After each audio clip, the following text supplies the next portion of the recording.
Welcome back. Scott and I are talking about one of my favorite topics, Ratchet and Clank. They're back in a new mini adventure for the PlayStation 3. You know, we're out here in this harbor, and you know what? I want to get one of those boats and go on an adventure. What do you say, me and you? Pirate ship 3-hour tour? A 3-hour tour. I love it, and man. then we'll get stranded somewhere, and then we'll have to make a radio out of a coconut. That's what this is kind of like. It's a 3-hour tour through the Ratchet Basically and Clank is. universe. Nice. It's actually, as solid an experience, I think, as Ratchet and Clank Future Tours of Destruction was in terms of presentation and graphics and slick. Not enough nuts and bolts to collect, I found this time. They cut down 0.001%. They really got to ante that up a little bit because you just can't collect enough.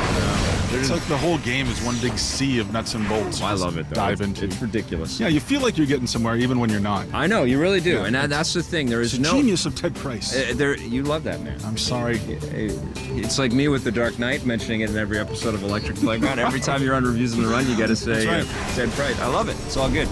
No, but I thought the coolest thing about this game is it wastes no time. It jumps you right into the experience, especially when you're playing.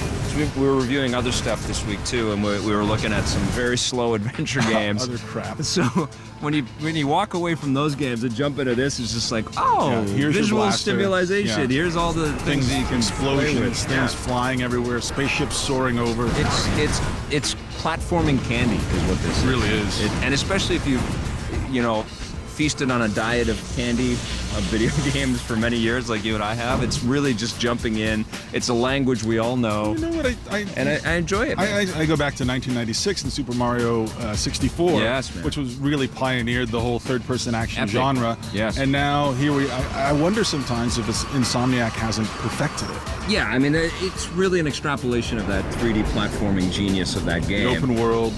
But there's still some things that, especially recently with Super Mario Galaxy, that they do a little bit better, I think, at Nintendo. There's a little bit more inventiveness. I mean, jumping into bee suits and things like that. There's still like the crazy amount of cool weapons that you can pick up in this one. Actually, they seem like they scaled it down just a bit this time. Yeah. They took away some of the weapons from Tools of Destruction.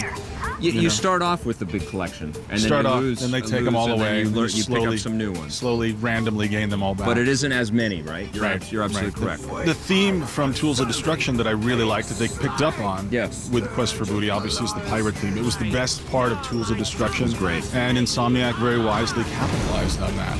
Great voice acting. Great voice acting. Very funny stuff. I mean, I love even just the characters that are inhabiting the first island that you land on, and they're just like, I didn't know it was tourist season. And the fact that it's a $15 purchase, it's a downloadable thing. It does take up 3 gigs of space or 2.6 gigs of space, but it's worth it. What are you going to give Ratchet and Clank Future Quest for Booty? 8. I'm giving it an 8 as well. I think it's a must download.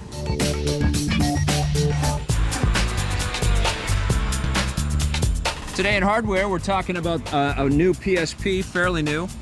You're touching me. Are you comfortable with that? That's very weird. I'm okay with it. We're talking about the new PSP pack. This is all Madden all the time. It's got the Madden 09 built into the game, like it comes with the game. Right. It has the NFL Films Special UMD collection. I love those NFL films. They're great, man. And then it was 4th down and 10, and they never had a hope or a prayer. If you want the drama of the sport, that's what you want right there, right? I mean, that really kind of boils it down. But, you just get a metallic blue PSP. You get a 1 gig memory stick. That's nice. Which is solid. What do those things run for now? They're not cheap. Like $50, $60? They've come down a little bit. All right, and then you get a download code for Beats, which is a really cool music game for the PSP where you can actually play your own music. It's kind of Guitar Hero-esque on your PSP. And you get that for how much money? $200 for the whole package. It's PSP Slim, so it's the 2nd-gen PSP. The 3rd-generation PSP is coming out later this year, probably next month. The only thing I don't like about it, and this is true with this package as well, is that you don't get the full case with your game. You only get the little cardboard sleeve. Why do they do that? It's so annoying. It's a cheap out, because you can't really stack it up with the rest of your PSP games in your collection. Put it in a drawer somewhere and you'll lose it. So there are some caveats here, but I am going to recommend it if you're a football fan, don't have a PSP, looking for a good deal, and not too put off by the fact that there's going to be a new PSP with a better screen very soon. I'm going to recommend this, absolutely. For all the same reasons Vic just said. Stick around. Great verses for you after this. We've got 2 Wii golf games. Tiger Woods going up against We Love Golf right after this.